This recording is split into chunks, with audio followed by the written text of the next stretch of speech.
तर जय शिवराय मंडळी, मी आत्ता उभा आहे माझ्या कोथिंबीरच्या प्लॉटमध्ये.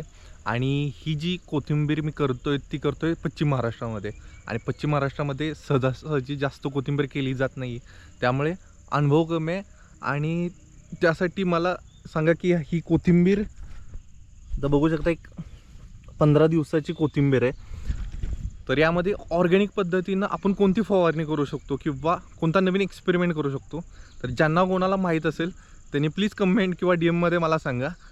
तर अजून कोथिंबीर चांगली हवी, त्यासाठी मला हेल्प होईल आणि मी ते या व्हिडिओच्या माध्यमातून बाकी शेतकऱ्यांना किंवा बाकी पश्चिम महाराष्ट्रातल्या लोकांना किंवा महाराष्ट्रातल्या लोकांना दाखवू शकेन.